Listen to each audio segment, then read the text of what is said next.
بسم اللہ الرحمن الرحیم الحمد للہ رب العالمین والصلاة والسلام علی سید الانبیاء والمرسلین۔ آج 17 جولائی 2022 بروز اتوار ہم پھر حاضر خدمت ہیں سوال جواب سیگمنٹ کے 8ویں ایپیسوڈ کے ساتھ۔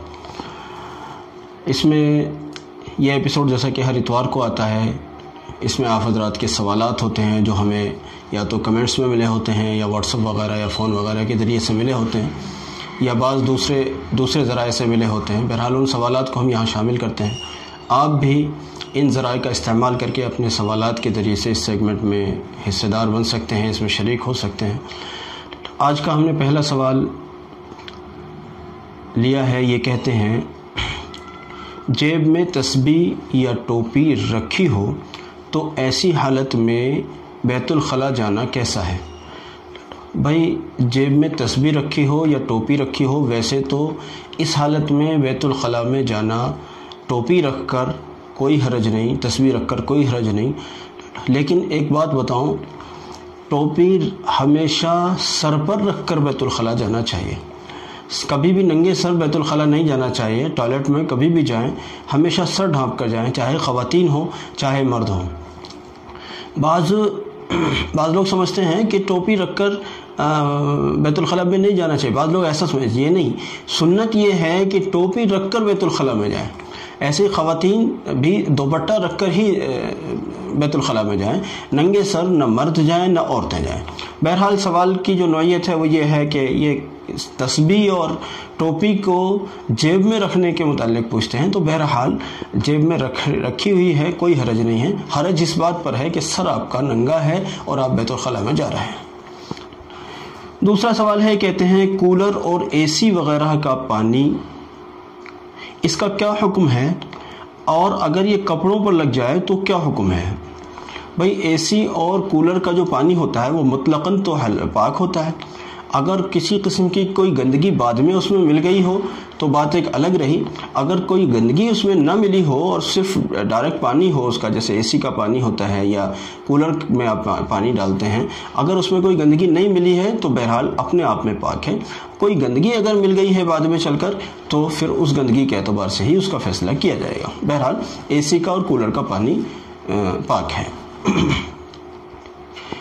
اگلا سوال ہے، کہتے ہیں مفتی صاحب ایک گھر میں 2 لوگوں کی قربانی ہو تو ایک ہی دن میں کر سکتے ہیں؟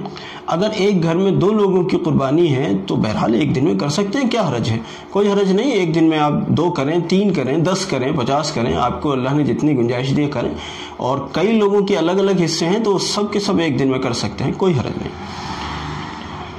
اگلا سوال ہے، کہتے ہیں یہ ایک بہن ہے، کہتی ہیں کہ بھائی جان آپ نے جو عمل نیند نہ آنے کے لیے بتایا میں نے کیا، نیند آنے لگی، اب پھر چند دن سے نیند نہیں آ رہی ہے۔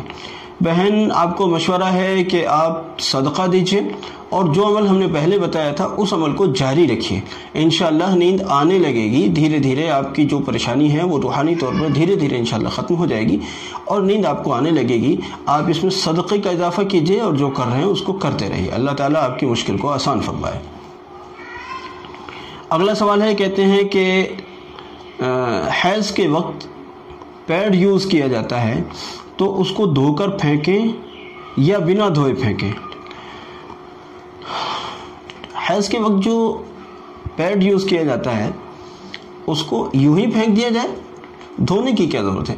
ان کے سوال میں نے اختصار کی وجہ سے نہیں لیا، انہوں نے مزید آگے یہ بھی کہا تھا کہ ہمارے یہاں کچھ خواتین کہتی ہیں کہ پیڈ کو بغیر دھوئے پھینکنا گناہ ہے۔ بھئی ایسا نہیں ہے، پیڈ کو بغیر دھوئے پھینکنا گناہ نہیں ہے۔ بہرحال آپ نے اس کو یوز کر لیا، اب وہ خراب ہو گیا، اس کو پھینک دیجئے مناسب جگہ۔ بھئی یہ ہے کہ بعض جگہوں پر دیکھنے میں آتا ہے کہ بعض بے سلیقہ خواتین ادب کا خیال نہیں رکھتی۔ بھئی یہ ایسی چیزیں ہوتی ہیں، ان کو ذرا ایسی مناسب جگہ پر ڈالا جائے جو دوسرے لوگ اس کو نہ دیکھیں، یہ ایک پردے کی چیز ہوتی ہے۔ تو حیا کا بھی تقاضا ہے کہ ایسی مناسب طریقے سے اس کو ڈسٹ بین میں ڈالا جائے کہ دوسرے لوگوں کی نگاہ نہ پڑے۔ بھئی اتنا ہے، باقی دھویا جائے نہ دھویا جائے یہ کوئی سوال ہی نہیں ہے۔ بہرحال دھونے کی کوئی ضرورت نہیں ہے، وہ یوز لیس ہے، اب یوز ہو گیا، اس کو ختم کیجیے۔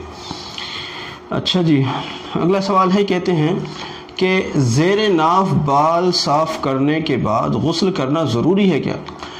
ناف کے نیچے کے بال ہوں چاہے بغل کے بال ہوں، عورتوں کا مسئلہ ہو یا مردوں کا، ان بالوں کو صاف کرنے کے بعد جیسا کہ بعض لوگ سمجھتے ہیں کہ نہانا ضروری ہے، بھئی ضروری نہیں ہے، بس آپ نے صفائی کر لی کافی ہے.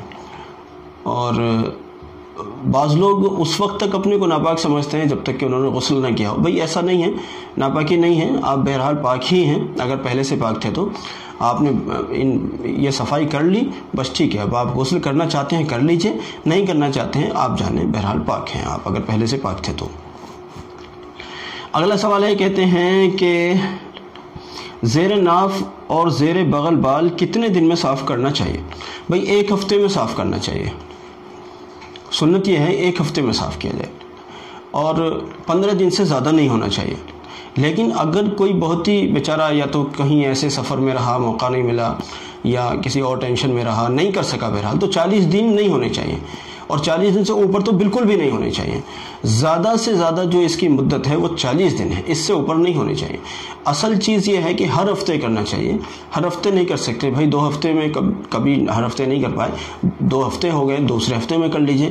اب بھی ایسا بھی نہیں ہو سکا ہے تو بہرحال اب جلدی سے جلدی کر لیجئے. نہیں ہو سکا ہے تو 40 دن نہیں ہونے چاہیے، اور 40 دن سے اوپر تو بالکل بھی نہیں ہونے چاہیے. پھر گناہ کی جو شروعات ہو جائے گی کہ اب یہ گناہ کے زمرے میں آ جائے گا.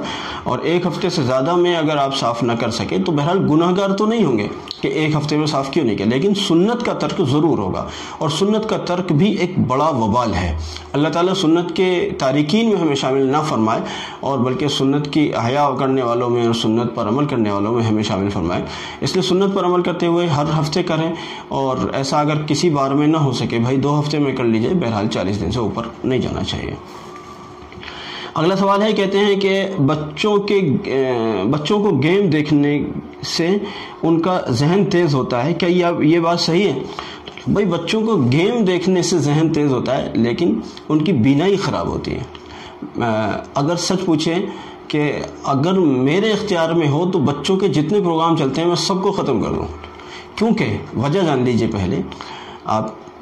وجہ یہ ہے کہ بچے اپنے پروگراموں کی وجہ سے نہ کتاب کے مطلب کے رہے نہ کسی اور مطلب کے رہے، بس وہ ایک ہی مطلب کے رہ گئے ہیں کہ وہ آئیں گے اسکول سے، مدرسے سے، اور بس ان کو فون چاہیے. اب وہ فون پر دیکھتے ہیں وہ اپنی پسند کی چیزیں، کوئی گیم دیکھ رہا ہے، کوئی کچھ اور کارٹون وغیرہ کیا کیا دیکھ رہا ہے. جب یہ چیزیں ہوں گی نہیں تو بچوں کو یہ فون اچھا ہی نہیں لگے گا، تو کم سے کم پڑھنے کے لائق تو رہ جائیں گے.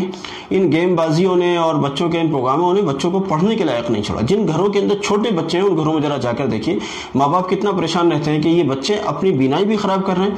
اور ظاہر بات ہے کہ فون کا زیادہ دیکھنا کبھی بھی صحت کے لیے اچھا نہیں ہوتا، اور یہ بچے ناسمجھی میں اس سب کا استعمال کر رہے ہیں. اس لیے میرا مشورہ یہ رہتا ہے کہ فون کا استعمال جو کثرت سے چاہے بڑے آدمی کر رہے ہوں چاہے چھوٹے بچے کر رہے ہوں، اس کو روکنا چاہیے. اس سے بہت زیادہ نقصانات ہوتے ہیں اور صحت خراب ہو جاتی ہے. صحت کے کوئی بینائی کھو بیٹھتا ہے، کسی کی نسوں میں پرابلم ہونے لگتی ہے، الگ الگ لوگوں کے الگ الگ امراض ہوتے ہیں. کسی کو ان ہاتھوں کے پوروں میں جو ہے کوئی مرض پیدا ہو جاتا ہے کہ وہ پکڑے رکھتے ہیں فون کو اس طرح سے، اور وہ فون گرم ہو جاتا ہے لیکن وہ پھر بھی پکڑے ہوئے ہیں. تو بہرحال اس طرح کے مسائل پیدا ہو جاتے ہیں. جو زیادہ کالنگ یا کرتے ہیں تو ان کے کانوں کا مسئلہ ہو جاتا ہے.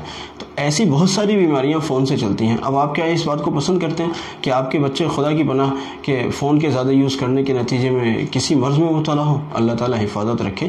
اس لیے اپنے بچوں کو فون سے جہاں تک ہو سکے وہاں تک دور رکھیں. پھر اس میں خرافات بھی اتنی ہوتی ہیں. اگلا سوال ہے، کہتے ہیں کہ کرسی پر بیٹھ کر قرآن اور ذکر کرنا کیسا ہے؟ بھائی کسی ضرورت کے تحت آپ کرسی پہ بیٹھ کر قرآن پڑھ رہے ہیں، درست ہے، تسبیح پڑھ رہے ہیں، ٹھیک ہے، کوئی بات نہیں، اور کوئی حرج کی بات نہیں. آپ زمین پہ بیٹھ کر پڑھ رہے ہیں، یہ زیادہ ادب کے قریب ہوتا ہے. لیکن بعض اوقات ایسا ہوتا ہے آپ پہلے ہی سے اپنے دفتر کے اندر یا اپنے کسی اور ایسی جگہ پر یا سفر میں آپ سیٹ پر بیٹھے ہوئے تھے، کرسی پر بیٹھے ہوئے تھے، آپ یہ چاہتے ہیں کہ میں یہیں ذکر شروع کروں یا یہیں قرآن، ٹھیک ہے پڑھیے. یا کسی مصلحت کے تحت آپ کرسی پہ بیٹھ کر قرآن پڑھنا چاہتے ہیں، کوئی حرج کی بات نہیں ہے. بہرحال باوضو قرآن پڑھیے، اللہ کی طرف دھیان لگا کر قرآن پڑھیے، چاہے زمین پہ بیٹھ کر پڑھیے چاہے کرسی پر. لیکن بہرحال زیادہ ادب جو ہوتا ہے وہ زمین پہ بیٹھ کر سمجھا جاتا ہے، لیکن کرسی پہ بیٹھ کر پڑھنا بلا کراہت جائز ہے، کوئی مسئلہ نہیں. اگلا اور آخری سوال ہم نے لیا ہے، یہ کہتے ہیں کہ نئی دکان کا آغاز قرآن خوانی سے کرنا کیسا ہے؟ بھئی ایک رسم و رواج ہے، اس کے علاوہ کچھ نہیں. مطلب کیا ہے آج دکان کھلی ہے، آج تو اس میں قرآن خوانی ہو رہی ہے، یہ سب کچھ ہو رہا ہے سارا، لیکن ابھی جب قرآن خوانی کرنے والے چلے جائیں گے، ظہر کی اذان ہوگی، نماز ہی غائب ہو گئی۔ سمجھتا ہے کہ قرآن خوانی کرنے سے برکت آئے گی اور نماز پڑھنے سے برکت نہیں آئے گی، نعوذ باللہ۔ نماز کے لیے فرصت نہیں، قرآن خوانی کے لیے پورا ایک، چونکہ خود تو کچھ کرنا پڑتا نہیں ہے، کچھ بچے آ جاتے ہیں، کچھ محلے کے چائے کے پینے کے شوقین لوگ وہاں جمع ہو جاتے ہیں، انہیں معلوم ہے قرآن بھی پڑھنے کو ملے گا اور چائے بھی پینے کو ملے گی، ناشتہ بھی کرنے کو ملے گا ماشاءاللہ، اور بعض اوقات کھانا بھی کھانے کو ملے گا۔ تو اس طرح کے لوگ بھی ہوتے ہیں معاشرے میں کچھ لوگ، تو وہ بیچارے شریک ہو جاتے ہیں قرآن خوانی میں۔ ایسی قرآن خوانی جو محض ایک رسم و رواج بن کر رہ گئی ہے، لوگوں نے اس کو اتنا بگاڑ دیا ہے، سمجھنے لگے ہیں کہ قرآن خوانی سے برکت آئے گی اور جب نماز کا وقت آئے گا تو نماز سے دور کا بھی کوئی رشتہ نہیں۔ یہ بہت غلط بات ہے، یہ بہت غلط سوچ ہے کہ جس قرآن کے ذریعے سے برکت لینا چاہتے ہیں اس کے احکام کا ہی مذاق اسی جگہ پر بیٹھ کر بنایا جاتا ہے، نعوذ باللہ۔ اللہ رب العزت حفاظت رکھے۔ قرآن خوانی کی ضرورت نہیں ہے، وہاں بیٹھ کر اعمال حسنہ کرنے کی ضرورت ہے۔ خود قرآن پڑھیے۔ ہمارے لوگوں کی دکانوں میں قرآن ہوتا تک بھی نہیں ہے، اللہ معاف فرمائے۔ پڑھنا، اب ظاہر بات ہے، اس سے اندازہ کر لیجئے کہ وہ کیا پڑھتے ہوں گے یہاں بیٹھ کر۔ اپنی دکانوں میں بیٹھ کر خود سے قرآن پڑھیے، یہ ہے اصل قرآن خوانی۔ جب نماز کا وقت ہو جائے یہاں سے اٹھ کر چاہیے نماز پڑھنے کے لیے، یہاں بیٹھ کر آپ حلال کمائیے۔ کوئی سائل آ جائے، آپ کو نظر آتا ہے کہ بھئی کوئی سائل آیا ہے بیچارہ ضرورت مند ہے، اس کو اپنی حیثیت کے مطابق کچھ دیجئے۔ یہ ہیں دکان کی برکتوں کے ذرائع۔ صرف افتتاح کے وقت میں، اوپننگ کے وقت میں ایک مرتبہ آپ نے قرآن خوانی کرا دی اور پھر سب کچھ وہی ہو رہا ہے جو آپ کو کرنا ہے، اس سے برکت نہیں آتی۔ اللہ رب العزت ہماری فہم کو ٹھیک کر دے اور ہماری ان باتوں، ان کاوشوں کو قبول فرمائے۔